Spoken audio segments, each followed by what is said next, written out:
그가 나간 후에 예수께서 이르시되 지금 인자가 영광을 받았고 하나님도 인자로 말미암아 영광을 받으셨도다.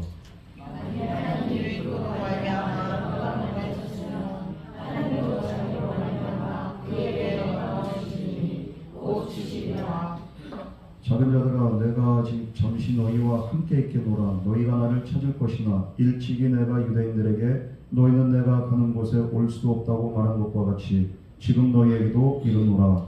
내 계명을 너희에게 주노니 서로 사랑하라. 내가 너희를 사랑한 것 같이 너희도 서로 사랑하라. 너희가 서로 사랑하면 이로써 모든 사람이 너희가 내 제자인 줄 알리라.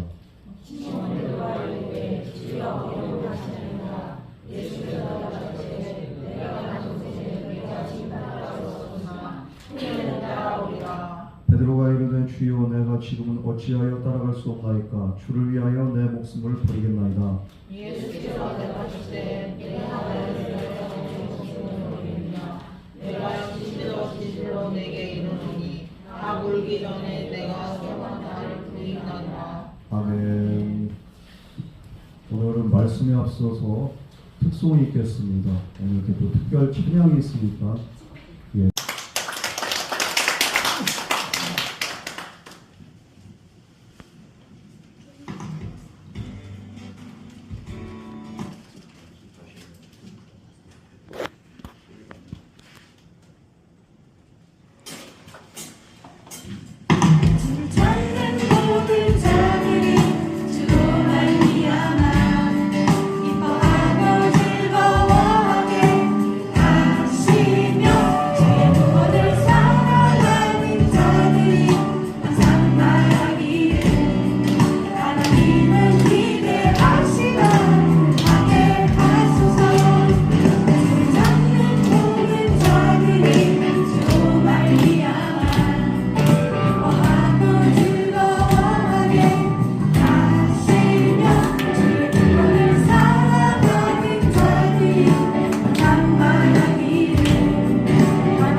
지체 말고 내게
예벨가로 막는 어둠의 권세들은 떠나가게 하시고 오직 주님의 성령만이 우리 가운데 임재하여 주시옵소서. 이 모든 말씀 모독하신 예수님 이름으로 간절히 기도드렸습니다.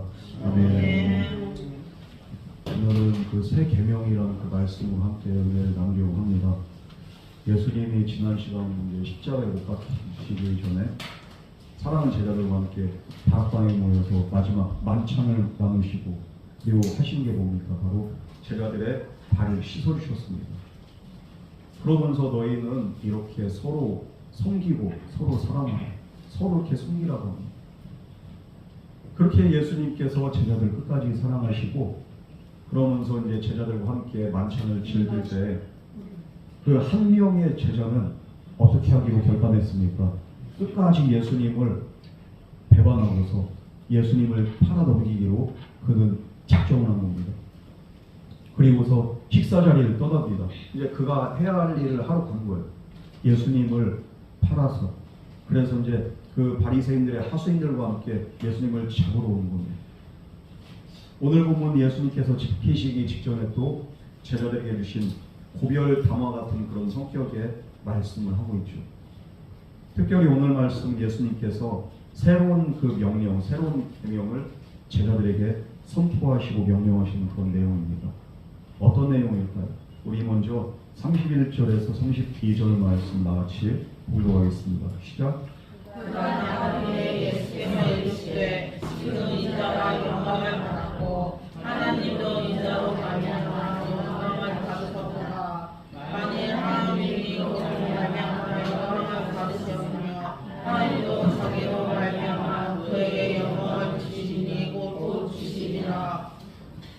먼저 지금 인자가 영광을 받았다 예수님이 그렇게 말씀하셨습니다. 아직 뭐 영광을 받은 건 아니지만 이미 완료형으로 선포를 하십니다. 그러면서 또한 그로 인해 하나님도 영광을 받으셨다. 성경 말씀은 지금 현실에 그렇게 뭐 이루어진 건 아닌데 미래에 이렇게 이루어진 일을 지금 현재 완료형처럼 그렇게 그냥 이렇게 완료형으로 선포하는 경우가 많이 있습니다. 그런데 분명한 건 무엇입니까? 바로 주님께서 영광을 받으시고 그 영광으로 인해서 우리 하나님도 영광을 받으실 거라는 거죠.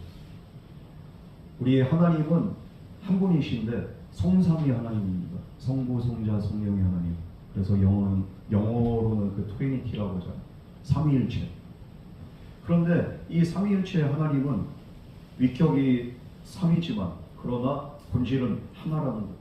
영광과 권능과 모든 권세와 이 모든 것들이 본질적으로 하나이기 때문에 삼위일체로 한 분이신 하나님. 왜냐하면 똑같습니다.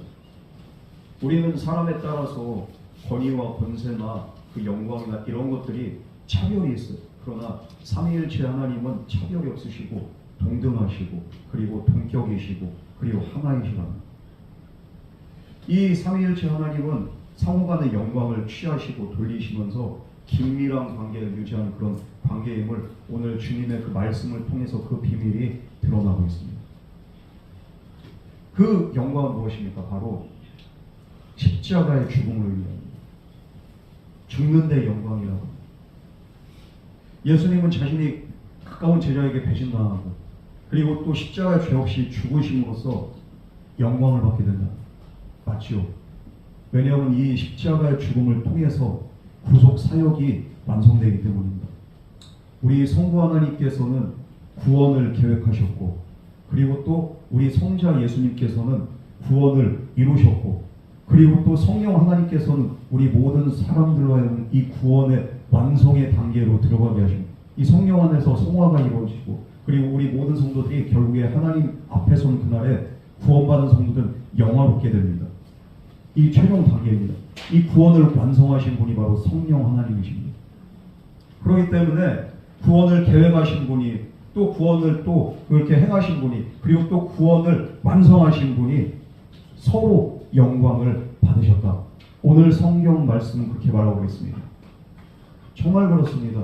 이 세상에 오직 예수밖에는 구원이 없고 다른 길이 없고 다른 이름이 없고 예수님이 십자가에 달려 죽으시고 부활하심으로 말미암아 구원의 역사가 온전히 이루어지는 것. 그렇기 때문에 영광을 받게 되는 겁니다. 그래서 이 구원으로 말미암아 우리 하나님께서도 그 아들 예수에게 모든 이름 위에 뛰어난 이름을 주셨다고 했습니다. 천하 모든 만물이 그 이름 앞에 무릎 꿇게 했다고 했습니다. 그 영광은 바로 십자가를 통해서. 그래서 우리 예수님께서 말씀하신 거예요. 예수께서 이르시되 지금 인자가 영광을 받았고 하나님도 인자로 말미암아 영광을 받으셨도다.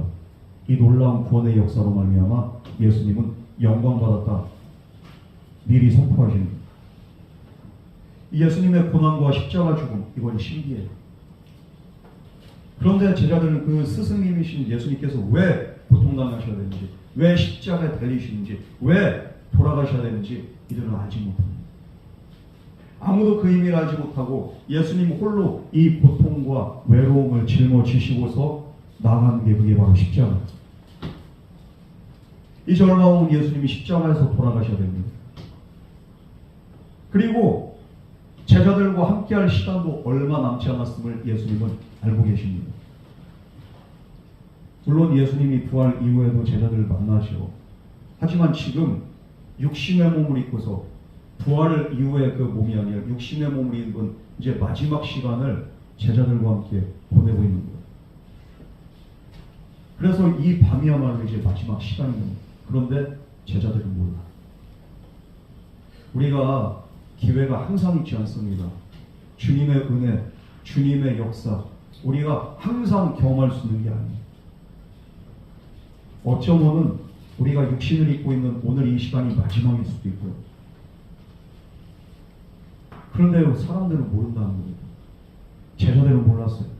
만약에 그 시간이 마지막 시간이고 그 시간이 정말로 주님과의 그 의미 있는 마지막의 기회라고 생각한다면 제자들이 다른 때보다도 더 마음가짐이 달랐겠죠. 그들은 몰랐어요. 몰랐기 때문에 항상 주님이 함께 할 줄 알았어요. 그러니까 주님이 떠난다고 하니까 이건 무슨 말 같지도 않은 소리, 믿지를 않는 거예요. 여러분, 그래서 우리는 항상 말씀 안에 깨어있을 때 그 때를 알고, 그리고 또 그 때를 아는 사람들이 그 영혼의 때도 준비하고, 그리고 또 이 살아가는 날 동안에도 정말로 나에게 주어진 그 시간들, 기회들이 얼마나 소중한지를 알 수가 있어요. 우리의 때가 언제가 마지막일지 몰라요.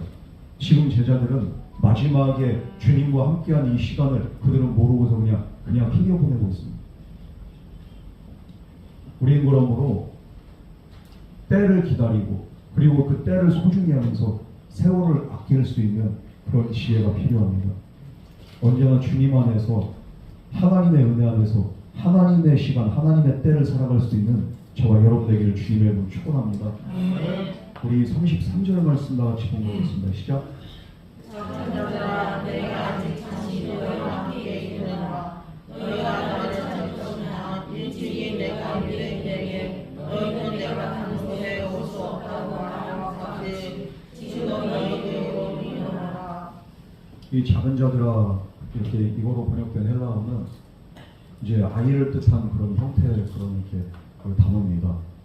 우리식으로 이렇게 표현한다면 작은 자들은 그 위에 그 어른들이 아이들이나 사랑하는 자녀들 앞에 뭐라고 합니까? 얘들아 이러죠. 어떤 분들은 우리 쉐깽이들아, 아그들아, 얘들아. 이 전라도식으로는 아그들아 이러죠. 충청도식은 뭐라고 하는지 모르겠어요. 근데 옛날 우리 어르신들이 그러잖아요. 그 불러모을 때 사랑하는 자녀들이나 사랑하는 밑에 정말로 그 소자를 이렇게 향해서 얘들아. 제자들을 위한 그 애정이 듬뿍 담겨 있어요. 예수님은 너무 사랑하는 제자들. 그런데 그 사랑하는 제자들을 떠나야 되는 거예요. 우리 주님 마음도 편치가 않습니다. 이 주님께서 가시는 곳은 뭡니까? 유대인들도 제자들도 알 수 없는 그곳을 제자들을 이제는 남겨두고서 떠나야 된다는 거예요. 이 주님의 그 이별은요, 누구도 배치할 수 없는 이별입니다. 왜냐하면 대속적인 그런 사역을, 십자가의 죽음을 위한 그런 이별이었기 때문이죠. 그리고 거룩하신 성부 하나님 곁으로 돌아가시는 그런 이렇게 사역임을 의미하고 있습니다. 여러분, 주님께서는 그래서 너희는 내가 가는 곳을 올 수 없다. 이렇게 말한 것과 같이 지금 너희에게도 안타까운 거예요. 주님이 정말로 애틋한 거예요. 우리 주님이 너무 안타깝고 애틋해서 지금 정말로 절절한 심정으로 얘들아 하면서 제자들에게 말씀을 하십니다. 우리 주님은 제자들께 사랑하셨듯이 오늘도 저와 여러분을 동일하게 사랑하신 줄 믿으시기 바랍니다. 오늘도 저와 여러분을 한 사람 한 사람을 사랑으로 부르셨어요. 주님께서도 저와 여러분을 얘들아 아무개야 부르셨기 때문에 오늘 우리가 이 자리로 나오게 된 줄 믿으시기 바랍니다. 그냥 내 발로 나오는 게 아니에요. 주님의 사랑의 음성을 듣고서 우리의 영혼이 반응해서 오늘 우리가 주님 앞에 나왔고 주님을 나의 구주, 나의 예수님으로 우리가 고백할 수 있는 거, 이건 주님의 부름이 아니고는 이건 불가능합니다. 먼저 주님의 콜링이 있었고 거기에 우리가 정말로 지속적인 부르심에 반응을 해서 우리가 이 자리로 나옵니다. 그 사랑의 음성. 지금 그런데 이 사랑의 음성을 들을 시간이 이제 얼마 없어요. 제자들 34절 말씀 우리 다 같이 공부하겠습니다. 시작. 새 계명은 너희에게 주니 서로 사랑하라. 내가 너희를 사랑한 것 같이 너희도 서로 사랑하라. 예수님이 떠나시기 전에 이제는 마지막으로 하신 말씀, 이게 바로 새 계명을 말씀하십니다. 진짜 이 제자들, 내가 이 제자들 떠나고 난 다음에 얘네들이 어떻게 살지 알아. 얘네들이 삶이 얼마나 망가질 줄 알아. 얘들의 그냥 신념이나 지난날의 그 모든 그렇게 노력이 숲으로 돌아갈 줄도 알고 있어요. 그럼에도 불구하고 예수님은 사랑하면서 그러면서 그들을 또 아끼면서 그들에게 마지막으로 또 새 계명을 말씀하십니다. 이 새 계명, 이 새 계명이란 표현을 통해서 제자들에게 주신 계명은 제자들이 이전에 경험해 보지 못한 그런 놀라운 하나님의 말씀, 하나님의 계명이란 뜻이죠. 그런데 이 새 계명의 내용이 뭡니까? 사랑을 하는 거죠. 사랑. 사랑을 하는 가르침, 이거 새롭지 않습니다. 유대인들은 분명히 알고 있어요. 구약 성경의 그 기본 핵심이 뭡니까? 위로는 하나님 사랑이고 아래로는 이웃 사랑입니다. 사랑하라고 분명히 나와 있어요. 율법이고 계명이고 이건 규례입니다. 그래서 고아나 과부를 어떻게 사랑할지, 이웃을 어떻게 사랑할지, 그리고 또 어떻게 또 빚진 자들을 탕감해 줄지, 그런 규례들이 다 있어요. 구약 정신은 진짜 한마디로 말하면 사랑이죠. 그런데 예수님은 이미 구약에서 말씀하신 사랑인데 새 계명을 너희에게 준다고 하면서 또 사랑하라고 말씀하십니다. 예수님이 왜 그러면은 이렇게 말씀하셨을까요? 사랑하는데 어떻게 사랑하라? 서로 사랑하라. 일방적인 사랑하지 말라는 거죠. 일방적인 사랑은 사랑이 아니에요. 그냥 관용이고 친절이죠. 그런데 서로 사랑하라. 그러면서 여기에 무엇이 어떤 단서가 붙습니까? 바로 내가 너희를 사랑한 것과 같이 너희도 서로 사랑하라. 구약에서의 사랑의 방법은 율법이고 의무였습니다. 책임이었습니다. 사랑의 책임이 따른다고. 그래서 율법에 어긋나고 명령을 위반한 그 시에는 어떻게 됩니까? 무서운 책임을 지어야 됩니다. 율법은요, 책임을 수반합니다. 너 이거 안 지키면은 네가 책임져야 돼. 그러나 예수님의 사랑은 어떻습니까? 의무적인 사랑이 아니에요. 율법적인 사랑이 아니에요. 사랑 안 하면 네가 이렇게 엄청나게 벌을 받거나 책임을 져야 됩니다. 대가를 치러야 된다. 이게 아니에요. 그래서 예수님의 사랑은 새 계명이라고 오늘 말씀은 저와 여러분에게 말씀하고 있습니다. 이건 단지 의무적으로 하는 게 아니라 책임감으로 하는 것이 아니라 너희들이 마음에서 우러나는 정말로 진실된 사랑으로 너희가 서로 사랑하라. 어떻게? 내가 너희를 사랑한 것 같이. 내가 너희를 사랑할 때 책임감 가지고 하더냐? 내가 너희를 사랑할 때 내가 무엇은 조건을 바라보고 너희들이 말을 잘 들어서 내가 너희를 사랑했거든. 그게 아니죠. 말 안 들어도 잘못해도 맨날 실수해도 예수님은 여전히 사랑합니다. 그리고 예수님은 오히려 사랑하다 못해 그들의 종이 돼서 그들의 발을 씻어줍니다. 내가 너희를 이렇게 사랑하는 것처럼 너희도 이렇게 서로를 용납하고 사랑하고 이해해주고 관용해주고 감사를 합니다. 책임감, 의무감 그거 가지고 하지. 우리 성도들이 신앙생활 할 때 처음엔 진짜 마음에서 우러나서 열심히 헌신하고 봉사하고 예배생활합니다. 그러면서도 기쁨이 넘칩니다. 왜요? 사랑이 충만하니까. 그런데 어느 순간에 이것이 나의 의무가 되고 책임감이 된 이후부터는 어떻게 합니까? 신앙생활 의무적으로 합니다. 11조 헌금생활 예배생활 의무적으로 합니다. 그러면서 나에게 부담으로 다가옵니다. 사랑이 아니에요. 사랑. 진정한 사랑은 내가 정말로 주고 내가 베풀고 내가 헌신해도 아깝지가 않고 오히려 내 안에 기쁨이 넘칩니다. 예수님이 원하는 그런 사랑은 책임과 의무가 아닌 바로 이런 사랑, 진실된 사랑을 우리에게 원하고 있습니다. 여러분, 예수님이 우리에게 진실하셨듯이 우리도 주님을 위한 그 사랑이 진실해야 되는 줄 믿으시기 바랍니다. 거짓 없는 사랑으로. 그래서 주님을 사랑하는 그 사랑으로 우리는 또 서로 사랑해야 됩니다. 왜? 예수님의 진실한 사랑을 깨달은 자만이 그런 사랑으로 우리가 살 수가 있기 때문입니다. 깨닫지 못하기 때문에 주님이 뭘 나를 사랑해 이런 마음으로 신앙생활하는 사람들은요 절대 이 말의 뜻을 이해할 수도 없고 그 사랑을 깨달은 자만이 경험해본 자만이 우리는 서로 사랑할 수가 있습니다.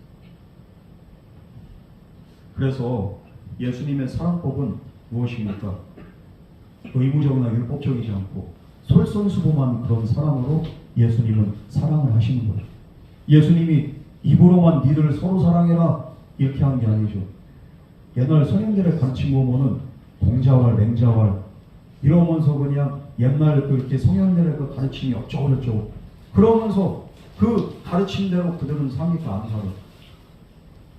그 가르침대로 살려면요 빈부귀천이 없어야 되고요 신분에 그냥 이렇게 차이가 없어야 되는 거예요. 근데 신분의 차이는 여전히 두면서 그러면서 에헴 하면서 자기들만의 그냥 그 가르침으로 자기들만의 그냥 사상으로 자기들만 똑똑하고 자기들만 지혜로 이게 아니에요. 예수님은 말로만 그냥 머리로만 지혜로만 지식으로만 그냥 가르친 게 아니라 행동으로 보여주셨습니다. 그래서 예를 들어서 바닥에 휴지가 떨어졌습니다. 어떻게 합니까? 지시하기 쉬워요. 야, 휴지 주소. 그런데 예수님 어떻게 합니까? 바닥에 떨어진 휴지를 본인이 주스시는 거예요. 그러면서 얘들아 휴지 줍자. 그러면은 누구의 말이 더 설득력이 있어요? 예수님의 말씀이죠. 예수님이 그렇게 솔선수범을 하면서 내가 너희를 이렇게 사랑하는 거 너희들 알지? 너희들이 알기 때문에 내가 어떻게 사랑하는 걸 알기 때문에 너희들도 이렇게 행동해야 돼. 얘들아 너희들 알잖아. 내가 너희들 얼마나 사랑하는지. 너도 그렇게 사랑해. 내가 너희를 이렇게 뭐 한 번이라도 그냥 비인격적으로 대한 적이 있니? 내가 너희들에게 손가락질한 적이 있니? 남들은 너희들을 이렇게 탓하지만 나는 너희들을 탓하지 않지. 왜? 나도 너희를 사랑하기 때문에. 이런 사랑으로 너희도 서로 사랑해라. 예수님 그걸 말씀하십니다. 그래서 바울은 로마서 5장 8절 말씀에서 예수님의 이런 사랑에 대해서 어떻게까지 표현합니까? 이렇게 해서 우리가 아직 죄인 되었을 때에 그리스도께서 우리를 위하여 죽으심으로 하나님께서 우리에 대한 자기의 사랑을 확증하셨느니라. 내가 아직 죄인 되었을 때, 자격 없을 때 주님이 나를 부르시고 나를 사랑하셨다. 그리고 사랑하셨을 뿐만 아니라 나를 위해서 죽으셨다는 거예요. 내가 뭐라고? 우리가 뭐라고? 하나님과 나 사이에 그리고 주님과 나 사이 1대1의 관계로 한번 생각해보라. 우리가 뭔데 왜 주님이 나 때문에 죽으시냐고. 사랑합니다. 여러분 그러므로 예수님의 사랑을 한마디로 말한다면 뭐라고 말할 수 있습니까? 십자가라고 말할 수 있습니다.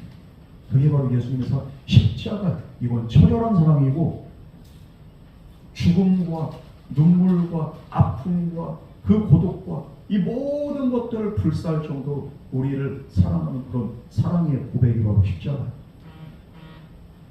여러분 그래서 우리가 경험해 본 적도 가져본 적도 없는 사랑을 예수님은 십자가를 통해서 우리에게 보여주신 줄 믿으시기 바랍니다. 우리가 예수님을 따르는 건 그래서 무엇이 예수님을 따르는 겁니다. 이 사랑을 경험하고 이 사랑을 깨닫고 이제는 나도 주님처럼 살아가는 게 그게 바로 예수님을 따르는 삶이고 그게 바로 제자의 삶입니다. 예수님을 모범으로 사는 것. 예수님의 모범을 통해서 우리도 예수님처럼 살아가는 것. 예수님처럼 사랑하는 것. 예수님처럼 용서하는 것. 주님이 보여주신 섬김과 희생을 따라서 우리가 서로 사랑하는 거예요. 그게 바로 우리 성도의 삶이라는 거예요. 세계는 무엇입니까? 우리 신앙 공동체를 먼저 이룬 구성원들. 우리 구성원들 간에도 서로 사랑이 있어야죠.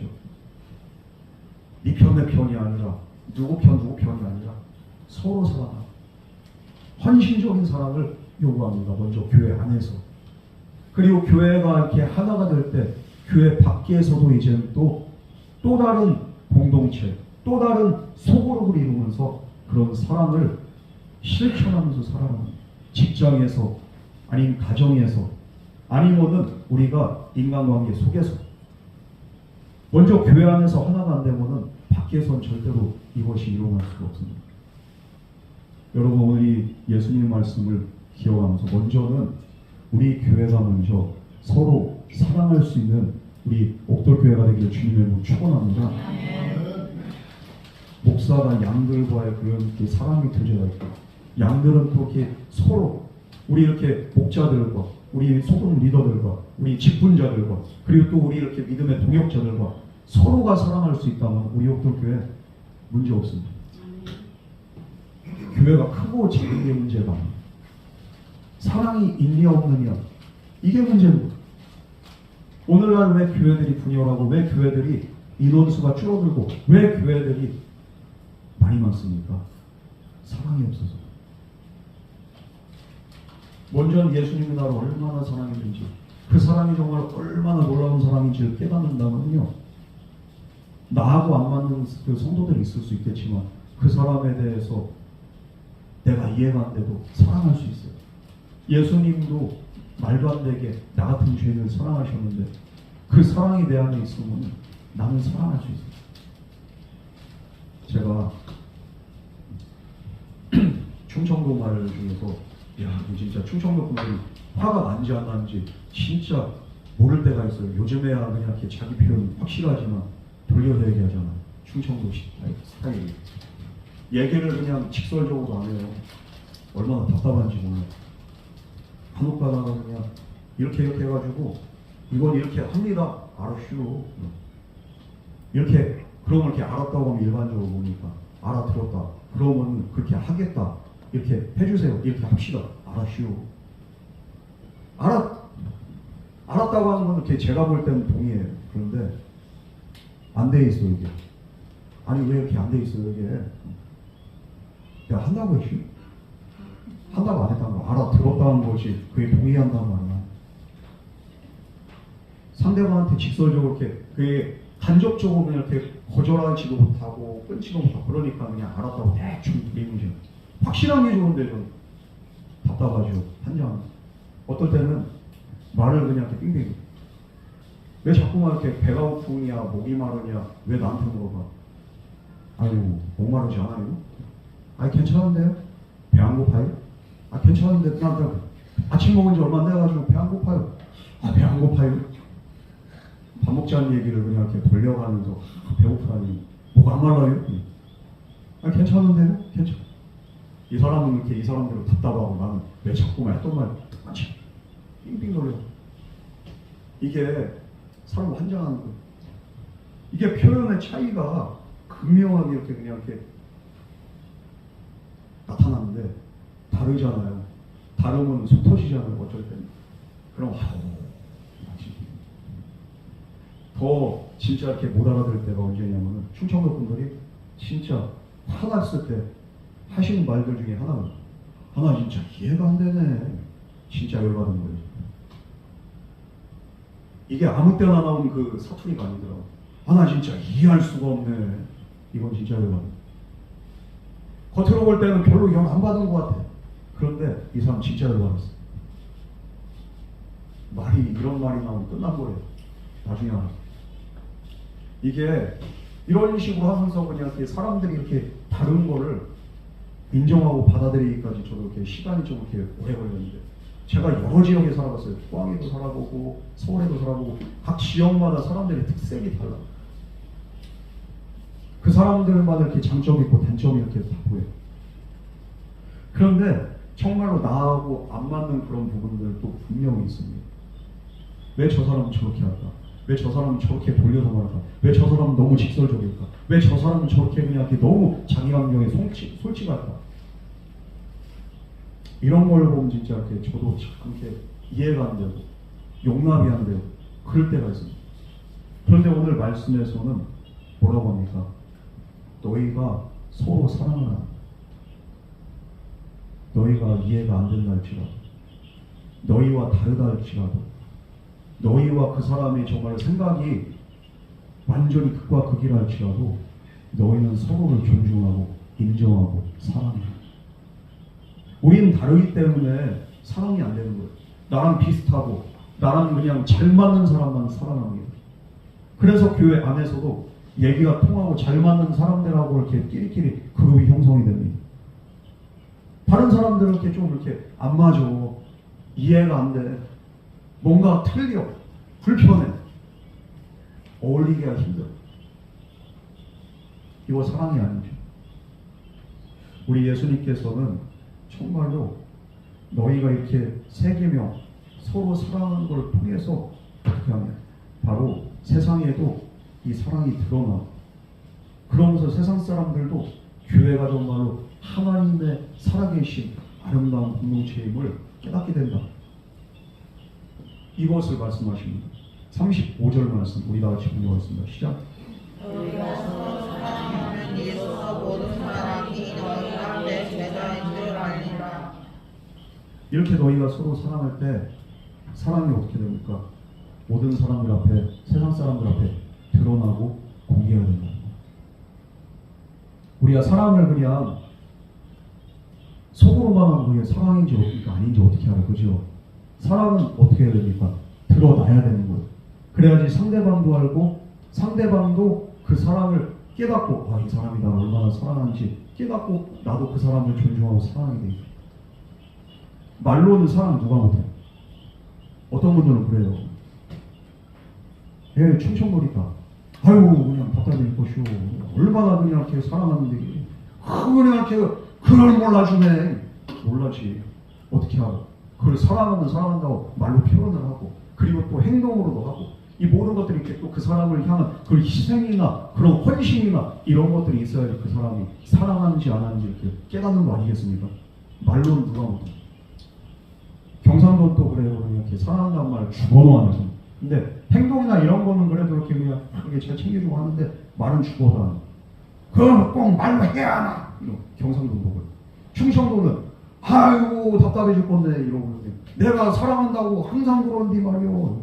사랑하긴 사랑하는데 뭘 사랑 안 되고. 경상도는 또 그냥 말로 표현하. 행동은 하는지 모르. 행동은 빨라. 이게 상대방이 느낄 수 있어야 되고요. 상대방이 볼 수 있어야 돼요. 너희들이 이렇게 서로 사랑하는 모습을 누가 봐야 됩니까?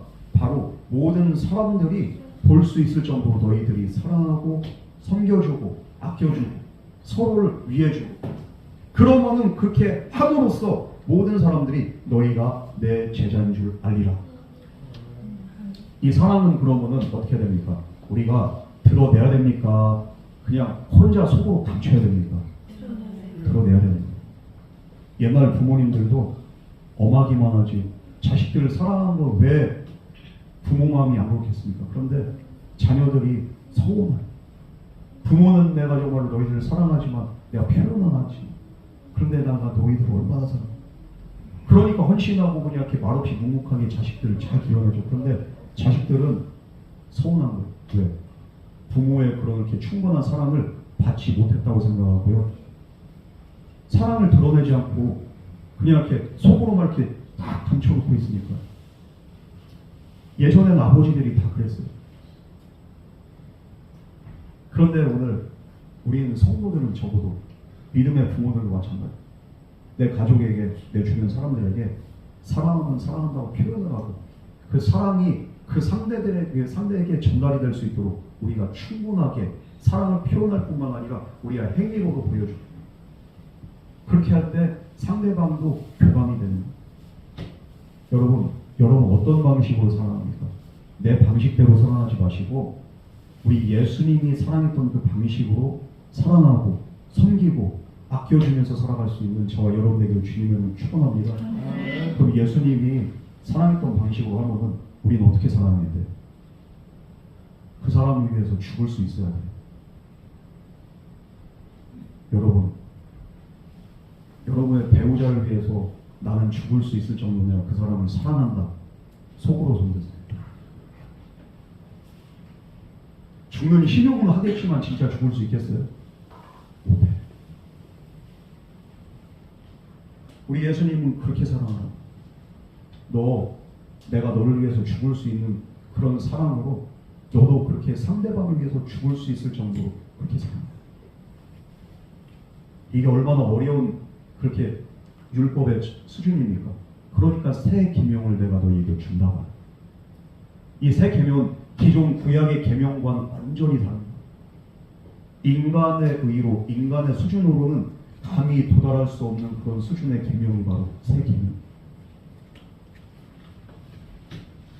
예루살렘 교회는 그런데요, 이 새 계명을 지킵니다. 자기의 집을 팔고 밭을 팔고 그러면서 가난한 자들에게 나눠주면서 그러면서 또 서로 그렇게 사랑하는데 날마다 얼마나 진실되게 사랑하는지 그러니까 날마다 모인 자의 수가 더하더라. 우리 교회가 진짜 진정으로 진심으로 사랑할 때 우리 욕돌교회는 부흥 되지 말라고 해도 저절로 부흥이 사랑하지 않기 때문에 어려움이 있어요. 새로운 성도들을 어떻게 받아들여요? 새로운 성도들이 무엇을 보고서 교회에 정착합니까? 바로 교회 안에 느껴지는 그 사랑의 그 기운이 그들에게 그냥 딱 전달이 될 때 이 사람들이 교회가 오고 싶고 예배 드리고 싶고 그리고 또 우리의 그 교제를 통해서 예수님이 보일 때 이 사람들이 정말 마음의 평안과 안정을 누리고 그러면 이렇게 날마다 이곳에 오는 자의 수가 더해지게 됩니다. 그래서 우리가 믿고 따르는 예수님, 이분이 어떤 분이냐? 사랑의 주님. 예수님은 배신당할 줄 알면서도 사랑하셨고 고통당하시고 십자가에 죽기까지 사랑하셨고 그래서 우리에게 사랑이 본이 되셨습니다. 그러므로 우리도 그런 사명, 이 세상 살아가는 동안에 우리가 해야 될 사명은 바로 이거밖에 없다. 예전에 유기성 목사님이 목회를 열심히 하다 번아웃이 됐어요. 이거 계속 할 자신이 없는 거예요. 너무 힘들어. 이제 이렇게 교회 그 빛도 있지요. 성도들 이렇게 교회 분위기도 뒤숭 그런 상태에서 이렇게 부임을 했으니까 교회가 부도나기 일보 직전에 거기를 간 거예요. 얼마나 힘들어요. 그런데 그 목사님의 그 심정을 아는 사람들이 아무도 없고 누구에게도 심정으로 토로할 수가 없어요. 그때 어떻게 합니까? 주님께 기도하면서 그냥 이렇게 맡기는 것밖에 없어요. 주님 어떻게 해야 됩니까? 그런데 어느 날 주님으로부터 이렇게 정말 놀라운 은혜를 그냥 기름 부음을 그렇게 받게 되는 거죠. 우리 주님께서 우리한테 정말 말할 수 없는 은혜를 부어주셔서 그 은혜가 너무 충만해가지고 주님 앞에 그냥 한참을 몇 시간 엎드렸어요. 네가 고민하지 마. 너는 그냥 이렇게 나를 따르는 자가 그리고 너는 그냥 나를 사랑하고 나를 신뢰하고 나를 의지해. 전적으로 나를 따르. 그러면은 주님, 내가 주님을 신뢰하고 주님을 이렇게 믿고 따르면은 내가 할 일은 뭡니까? 주님이 한 말씀 하시면 사랑해야지. 그 말씀이 그냥 그 목사님한테 팍 박힙니다. 그러면서 그 목회에 그냥 이렇게 한동안에 그 말씀 항상 가슴에 품고 교회를 사랑하고 성도를 사랑하고 주님을 사랑하고 난 정말 이웃을 사랑하고 주님의 말씀을 다른 거 하지 말고 너 사랑해라. 목사님이 은퇴하는 그날까지 항상 그 말씀을 마음에 딱 품고서 그 말씀대로 살아. 우리가 해야 될 건 다른 게 아니에요. 사랑하면요 전도할 수 있고요. 사랑하기 때문에 헌신하는 거고요. 사랑하기 때문에 우리가 예배 자리에 나올 수 있는 거예요. 우리가 정말로 사랑한다면 모든 것을 할 수 있습니다. 다른 걸 하려고 하지 말고 여러분 사랑할 수 있는, 그리고 사랑하면서 정말 주님의 은혜를 날마다 풍성하게 경험할 수 있는 저와 여러분 되기를 주님을 축원합니다. 우리 36절 말씀 우리 다 같이 공부하겠습니다. 시작. 시몬 베드로가 이르되 주여 어디로 가시나이까. 예수께서 이르시되 내가 가는데 네가 지금 따라올 수 없으나 후에는 따라오리라.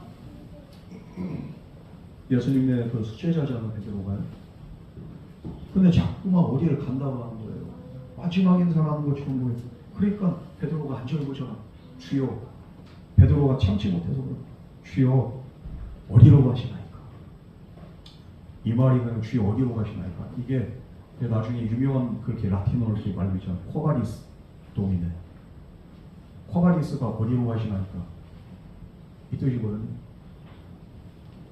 나중에 이렇게 베드로가 부활의 주님을 만난 이후에 베드로가 이렇게 또 정말 이렇게 핍박을 그렇게 피해서 도망갈 때도 그 전설에 의하면 이 말을 했다는 거예요. 코바리스 도미네. 주여 어디로 가시나.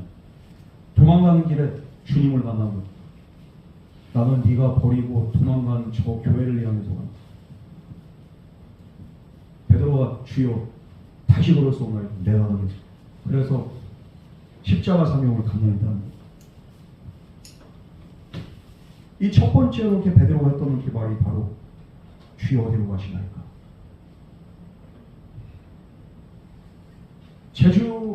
제자들 떠나고 예수님이 자꾸만 이별을 준비하고 암시하는 그 얘기를 이해가 안 됩니다. 왜 우리는 못 갑니까? 왜 주님 혼자 가십니까? 왜 혼자 하려고 합니까? 왜 안 됩니까 우리는? 그러면서 한결은 안 돼요. 예수님께서는 베드로에게 네가 지금은 따라올 수 없어도 나중엔 따라올 것이다. 그런데 지금은 아니야. 예수님이 말씀하세요.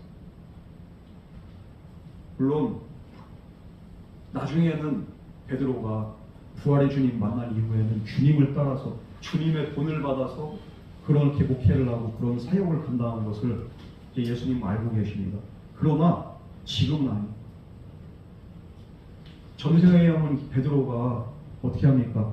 예수님 말씀처럼 나중에는 이제 예수님을 따라서 가는 뿐만 아니라 나는 우리 예수님처럼 똑바로 십자가에 달려서 죽을 자격이 없다. 나는 주님을 부인했던 정말로 악한 자입니다. 나는 자격이 없어요. 거꾸로 매달아주세요. 이 전생에 오면 그래서 베드로는 십자가에 거꾸로 매달려서 순교하게 됩니다. 그러나 지금은 베드로가 따라올 수 없어요. 왜냐하면 그만한 믿음이 없고 그만한 주님을 향한 그 사랑의 마음이 없기 때문입니다. 그래서 주님이 지금 넌 나를 따라올 수 없다. 그런데 베드로는 끝까지 고집을 부립니다. 37절 말씀 우리 같이 공부하겠습니다. 시작.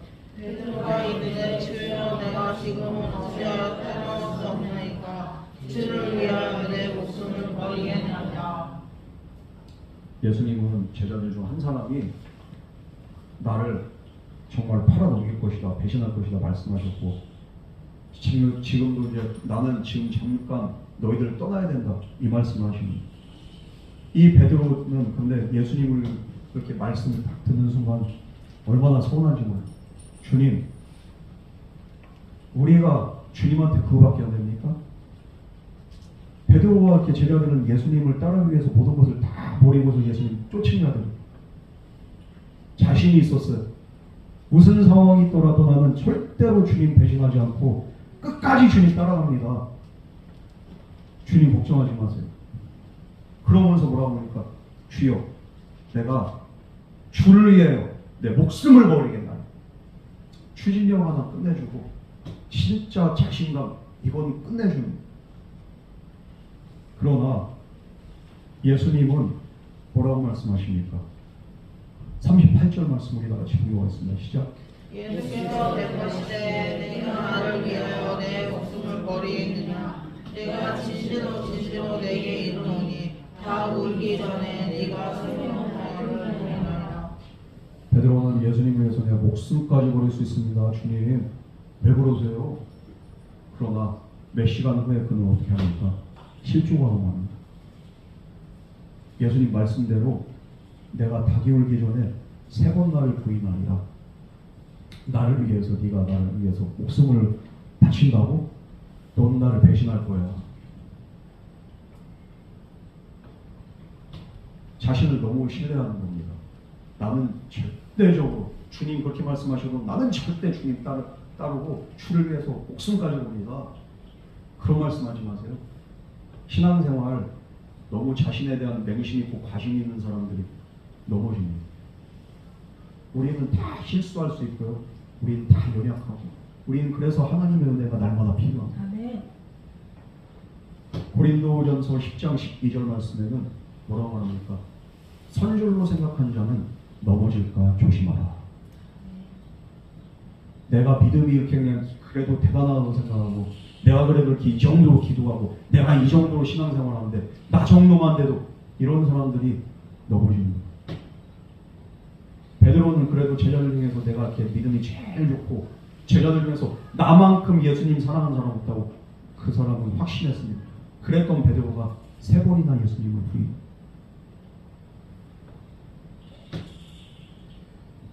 예수님은 제자들이 예수님을 버리고 떠날 걸 다 알고 계세요. 그리고 베드로가 3번 부인할 것도 이미 알고 계세요. 그러나 예수님은 어떻게 합니까? 끝까지 제자들을 사랑하셨습니다. 그리고 십자가를 지기 전에 자신의 제자들 향해서 마지막 유언과 같이 이렇게 말씀하시는 거예요. 새 계명을 너희에게 주노니 서로 사랑하라. 내가 너희를 사랑한 것 같이 너희도 서로 사랑하라. 예수님 모든 것을 아시면서도 끝까지 사랑해요. 그러면서 우리에게 말씀합니다. 너희도 사랑해. 말로만 사랑한다고 하지 말고 베드로는 지금 말로만 사랑하는 거지 지금 뭐 이렇게 진짜 사랑하는 거 아니죠. 예수님. 여러분 우린 예수님의 제자입니다. 예수님께서 우리에게 주신 계명이 바로 서로 사랑하는 겁니다. 어떻게 사랑합니까? 내가 너희를 사랑한 것 같이. 배신당할 것 같아도 손해볼 것 같아도 때로는 심지어 내가 버림받는다 할지라도 끝까지 사랑하는 겁니다. 이게 바로 새 계명의 사랑입니다. 우리 근데 어떻게 합니까? 그렇게 할 수가 없어요. 여러분 나한테 상처 준 사람 내가 용서가 됩니까? 나를 배신한 사람, 나를 뒤통수 친 사람 그게 용서가 됩니까? 뒤에서 나에 대해서 이렇게 험담하는 사람 용서가 됩니까? 오랜 시간 나에 대한 가스라이팅을 하면서 나를 지속적으로 정서적 우위에서 그냥 나를 압박했던 그 사람 용서가 됩니까? 나에게 정말 씻을 수 없는 그 상처를 줬던 그 사람들 용서가 됩니까? 안 돼요. 못 해요. 오랜 시간이 지나도 그 흔적이 여전히 남아있어요. 쓴뿌리가 있고요. 그 흉터가 있어요. 우리 안에. 우리가 하려고 해서 되는 게 아니에요. 그럼 어떻게 됩니까? 주님과 동행하는 삶을 살 수밖에 없어요. 무엇입니까?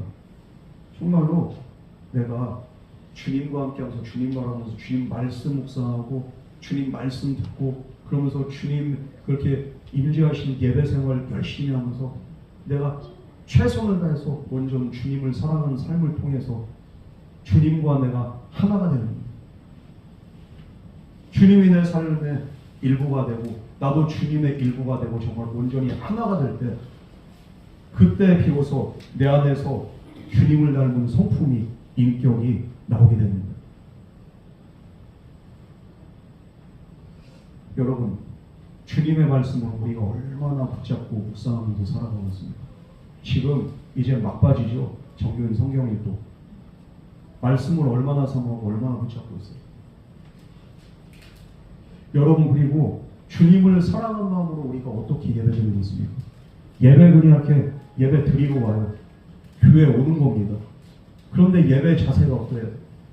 정말로 내가 주님을 사랑해서 주님 만나러 온 그런 사람들은요, 사랑하기 때문에 예배 자리에 나오면서도 기쁘고 예배 자리에 나오는 것이 정말 기대가 되고, 그러면서 예배 시간이 정말 은혜가 넘치고 주님을 너무 사랑해서 사랑하는 주님 앞에 예배드린 이 시간이 너무도 귀합니다. 그 사랑으로 예배를 드리고 있습니까? 간혹 가다가 오늘 새벽에 그냥 전화 한 통을 받았는데 내가 진짜 그냥 잠이 났겠잖아. 어우, 깜짝 놀라가지고 다른 그 사람을 통해서 전화가 왔는데 오늘 인천공항이라 가지고 예배를 못 나오겠다는 거야. 한장하지. 진짜 바로 그냥 혈압이 올라가대요. 없던 혈압이 갑자기 생겨. 우리가 정말로 주님 사랑한다고 말뿐인 그런 사랑이 아니라 어떻게 사랑하느냐. 주님이 나를 사랑하는 그 사랑과 은혜를 깨달은 자는요, 예배를 그냥 대충대충 설렁설렁 드릴 수가 없어. 예배 생활 정말로 최선을 다해서 정말 우리가 정말 예배 가운데 하나님 나에게 부어주신 그 은혜를 사모하는 심정으로 우리가 그 사랑하는 마음으로 예배를 드리면 예배에 어떻게 자세도 그렇고요, 태도도 그렇고요, 어떻게 예배를 빠질 수가 있겠습니까? 못 빠져. 물론 주님은 그럼에도 불구하고 저와 여러분을 사랑합니다. 그런데 우리는 어떻게 사랑합니까? 예배조차도 우리가 온전히 주님 앞에 올려드리지 못하겠죠. 그러니 우리가 어떻게 주님 명령을 실천할 수 있겠습니까? 뿐만 아니라 우리는 정말로 기도를 통해서 주님과의 그 교제를 통해서 참된 쉼과 안식을 누리고 있습니까? 때로는 우리가 주님과 정말로 교제의 시간이 필요합니다. 그 교제는 그냥 단순히 기도하는 걸로 끝나는 게 아니라 내 영혼의 안식과 휴식이 되는 거예요. 우리가 언제까지 기도해야 됩니까? 정말로 내가 평안을 누리고 내가 정말로 안식과 휴식을 누릴 수 있는 그 지경까지 우리가 정말로 쩔쩔하게 기도할 때 기도는 나에게 기쁨이 되고 나에게 은혜가 되는 거예요. 기도의 시간이 달콤하고 나에게 휴식이 됩니까? 안 되는, 그냥 힘들고 어렵고, 그렇기 때문에 주님과의 교제가 이루어지지 않기 때문에 우리는 어떻습니까? 우리는 사랑할 수가 없고, 예배를 통해서도 기도를 통해서도 말씀을 통해서도 우리는 정말 주님의 사랑 안에서 우리가 기도하고 말씀 듣고 예배드릴 때 나도 모르는 사이에 내 안에 정말 주님의 사랑이 충만하게 되고 그 사랑이 흘러넘쳐서 나 자신뿐만 아니라 우리 주변 사람들에게도 강같이 흘러가게 될 줄 믿습니다. 여러분, 예수님처럼 우리가 예수님을 사랑하고 있습니까?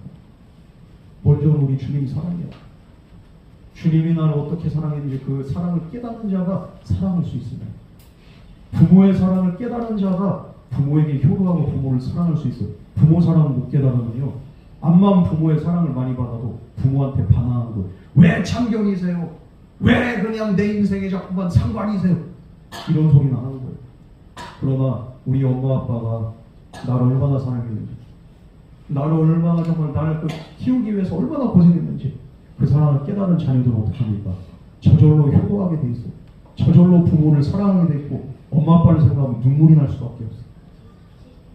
주님의 그 사랑을, 이런 사랑을, 이 은혜를 깨닫고서 우리도 먼저 주님을 사랑하고 그 사랑의 삶을 실천해 나가는 저와 여러분 되기를 주님으로 축원합니다. 우리 이 시간 같이 기도하겠습니다. 사랑과 은혜 하나님 아버지, 우리는 정말로 주님을 사랑한다고 하지만, 주님을 위해서 목숨까지 버린다고 하지만, 우리는 실제는 주님을 사랑하지 못하고 주님 뜻대로 살지 못하는 어리석고 연약한 존재들입니다. 주님이 우리를 위해서 어떤 희생을 치르셨고 어떻게 사랑했는지를 깨달아 알고 이젠 주님의 사랑에 화답하는 그런 삶을, 믿음의 삶을 살아갈 수 있도록 주여 우리의 삶을 인도하여 주시옵소서. 그리고 이 삶 속에서 서로 사랑하며 한 몸이 이루는 형제 자매들이 우리 삶 가운데 많아지게 하여 주시옵소서. 이 모든 말씀 거룩하신 예수님 이름으로 간절히 기도드렸습니다. 아멘.